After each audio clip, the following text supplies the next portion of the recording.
Okay, hello and welcome back to the Classical Republican. This is part two of my interview with Oliver Dowlen.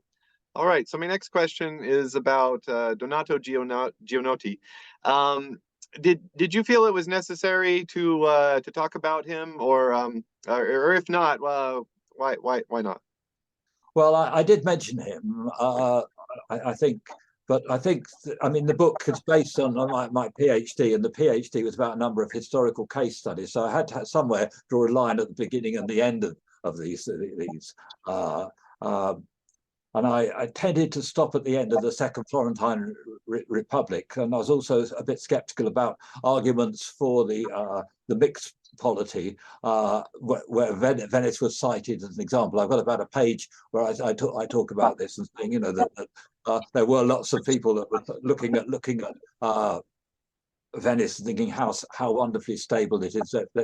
Let's have something like that, and it's a mixed polity. But others would be saying, well, we've actually got government by quite a tiny elite, which is less than we've got in Florence and so on.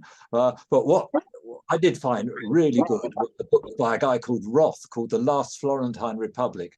And if I had another life as a filmmaker, it would make an absolutely fantastic film, because it sees the end of a lot of things. Anyway, so I did mention it, but and I think it would be interesting to see what happened in that after the fall of the Second Florentine Republic, how the aristocracy refounded themselves after having been excluded for such a long time from Florentine politics. Yes, that's very interesting. Yeah. So I'm I have a degree in political science, but and I'm an American, and so growing up, I was always taught that the father of American political thought was John Locke, and maybe just a dash of Montesquieu for checks and balances, and that was it. But I guess rather recently, I've really come into this all this scholarship on James Harrington's influence on the American founding, and I just find that so interesting. And there's not a lot of sources out there, and I haven't had time to go through all of your sources on the Harringtonian colonial constitutions, but yet. But I plan on doing that. But yeah, what were your best sources? Where would you direct somebody to start with if they're going to be looking? I had one book written by a guy called Gooch, Gooch, same as the English cricketer, for those who know cricket. Didn't actually say a lot about lotteries,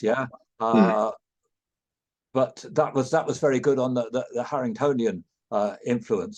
I think the other work that I did was to just sit up in front of a microfilm machine in Oxford and look through lots and lots of proprietary colony constitutions from that period, from the period of late 17th century through, and to see. So it was actually just looking through that. So I wasn't really looking for Harringtonian influence, but you could spot it when you saw those Venetian ideas. I think the proprietary colonies in America were a space for Republican dissidents.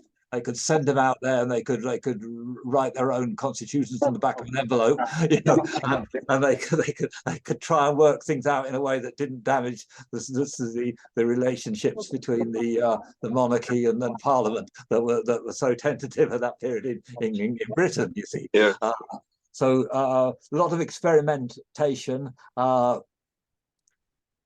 A lot of ideas of trying to find ways of having agreement rather than following anybody's particular line. The first use that I found of a randomly selected jury from South Carolina was a problem-solving mechanism between the first group of settlers and the next group of settlers coming in from Barbados or wherever else, and the frictions between them and not able to govern, and some sort of idea that could have a randomly selected jury was common to both. They both liked it. Mm. So you get that practical side, and many of the theoretical constitutions that tried to follow a sort of Venetian or Harringtonian thing, they got onto paper, but they didn't get into practice. And there's other ones there that talk about East New Jersey and that advocate ideas of lottery on those things, but they never really kind of got off the ground. So you got differences in the way the whole thing happened. Yeah. Yeah, that's just Yeah. so fascinating. Thank you. Yeah. You mentioned that Harrington didn't explain the reasons for sortition because do you think that maybe he did that at that time because he would have felt that a good portion of his audience would have been familiar with the Italian sources? I don't think they would have been in Britain at that time. Hmm. I think because what you get is you get a kind of, I did this as a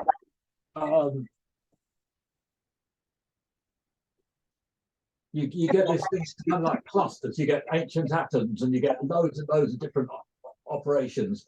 There you get late medieval European republicanism, loads and loads of different uses, and every use is kind of known why it was used, and the next one would look at the last one, and so forth.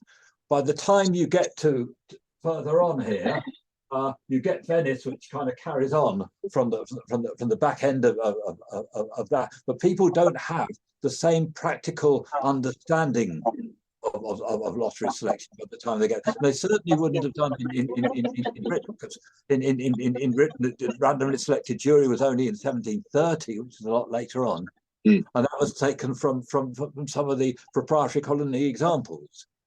So I don't think, and again, what you find is that, as I mentioned earlier, that it's that the reason for using lotteries is often hidden in you can't find it in the texts. Certainly, you can't find it in the post, Guicciardini people like that. They're kind of devious. They want to say, yeah, there's this interesting part, and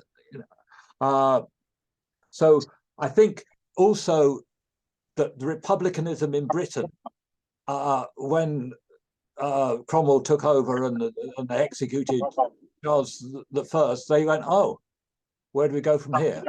There's a genuine sort of blockage of knowing. They didn't have the examples of what you had in Italy. You had some sort of small municipal corporation things, but nothing of the extent of the experimentation of different constitutions and podestas and all sorts of other things that were going on there. So I don't think people would have known about it.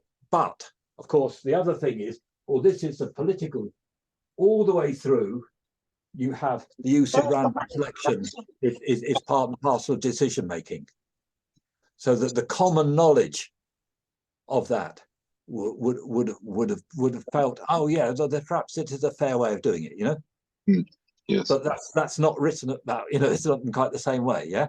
Yeah. So I think that kind of answers the question in some ways, yeah. Yeah. Yes, thank you. In chapter 3, you have a section called the Popolo, and you write about dual power. And so today, I amongst all my anarchist friends, they always talk about dual power, mostly because of Kropotkin. But do you see the development of the Popolo in the Italian communes as something completely outside of the state, or do you think that this is more like like a proto checks and balances of classical republicanism? Wow, that's an interesting question. I think it's this book by Medieval Cities by Perrine, which is a very interesting and useful book, quite an old book now. But I mean, the whole question of dual power in the communes was to do with the old feudal aristocracy. And the modern mercantile classes that are coming up. So what you get is, in some places like France, they managed to expel the old ones and say, right, go out in the country and run your fields, but we'll be here and do the banking, So you get that happening. So that's the dual power situation, and I think that what you get in the rise of the cities is you get and inclusiveness that has to happen in order to maintain power. They have to be outward and inclusive, and they do it in particular ways of having minor guilds and major guilds and all sorts of other ways of doing it. So that there still is a pyramid of power. It's not a democracy, but it has to be open. You know, the first communal act of a town was to get everybody building the city walls. Mm. You know, so there's an inclusiveness that's needed. Now, the question of the state is very interesting. You've got ideas of, you know, legitimate seat of power, the Weberian sort of ideas of state. You get Marxist ideas where it's linked to relations of production and to class structures of the state. And then you get this, I mean, you can't do it in 5 minutes, but I'll try. In Athens, of course, you get a lottery selected head of state. You know, from the boule of 500, the executive, the prytany, and then one member of that is head of state for one day, which says really that you can't have the idea of the state as being genuinely impartial. And we see this in the Italian communes, that was what they were seeking to try to do. And one of the best examples of that is the introduction of a visiting head of state, the podesta. Oh, yeah, yeah. I have this discussion sometimes with people from Australia or New Zealand who said, "Oh, how can we have a monarch that's, you know, sort of the other side of the world, you know, head of state?" And I say, well, actually, it might be quite good because they'll be out of the factional orbit of the party politics that you're having to cope with, you know. Yeah. And the fact that, you know, they had to, you know, many of these city-states would actually bring in people from neighbouring city-states in order to have somebody who was impartial, not connected. It's quite interesting. So we see the state as something like that. Dual power, landed aristocracy, necessity for rule, government, control, and so on, collective corporate identity needed, some concept of the shared state with the podesta, yeah, checks and balances, restrictions on family power, particularly, yeah, you know, the scrutiny that says that nobody from the same family could be on the same signoria, yeah. You can see that it's gauged against family power. The Popolo I see was actually quite short-lived. You know, there was a movement as this started off. People ran with a more democratic way and a more inclusive way of doing things, and then that was gradually clawed back. So the first Florentine Republic was a much more controlled thing, much more elitist, whereas the Popolo of 50 years prior to that had been much more open in its orientation. Yeah. One interesting thing, I wrote something on this, is, you know, and it emphasizes this thing about the state in a really interesting way. When the voting had taken place and all the names went into the sacks, into the bags in Florence, they were then entrusted to Dominican and Franciscan priests who kept them locked up in chests in either Santa Maria Novella or Santa Croce, you know, the two mendicant priest areas. Now, I ask that if that's the case, if those people have trust of those bags, which is the names of who is going to be governing, then de facto they are the state. Which is a really interesting way of kind of thinking or looking at it. So I think we have to think about our concept of the state. And I think one thing that the random selection thing does is it does emphasize the question of impartiality. And when you look at the development of that form of selection and how it operated and why, you can see that impartiality was very important. Just to keep these places. The big danger was the stasis, was factional disintegration. And that's what they had to avoid at all costs. And I think, you know, that puts it right in the checks and balances of classical republican, but with a bit of an edge to it, you know. Yes, thank you. I'm going to tell all my anarchist friends about this. Yeah, no, it's interesting, and it's a very interesting thing. I mean, taking this thing I mean, I had a terrific time in Oxford, going from college to college, an old library and different paths every day, and finding, stuff from the early proprietary colonies, looking at I think the oldest thing I looked at was about 1490. I mean, apart from other stuff that from but and then calling on classical people and people to actually, if you had a question, you had all the people there to do it. So it was very exciting sort of time. But all the time, you're going through one period and then another period, and you're trying to assess what is going to be valuable for us in present day. From all these different things, and I think it's pretty clear that use of greater involvement of citizens is important. And it's just the question then is, what do they do? And I tend to take the accountability line, that anything that's paid for by the taxpayer, or it's voted for by the taxpayer, there should be some level of oversight by citizens, rather than the citizens' assembly model. That tends to be the way that I go. And with the idea that you could actually have a citizen state as a model. The head of state could be citizens, or there could be one or a few particular things that they do, like holding the secret services or the police or the army to account, which makes them de facto the people ahead of the state.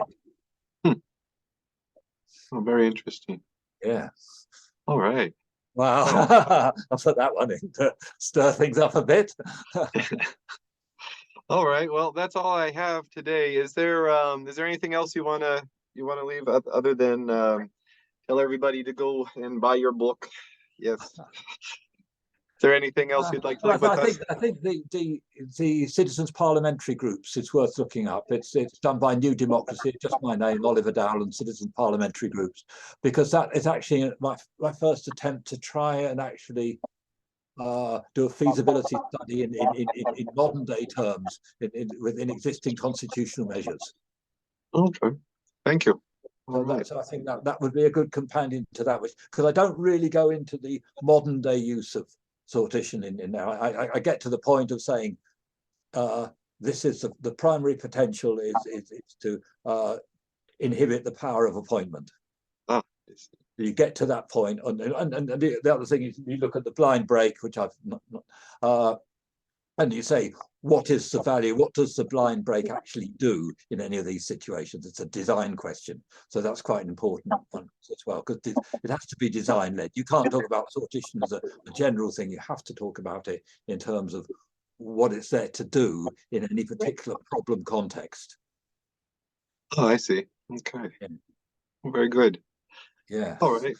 Well, thank you very much. Well, great talking to you. Yes. And I wish you all the luck with all the things that you're doing. Yeah. Okay. Thank you very much. You have a good day. Okay.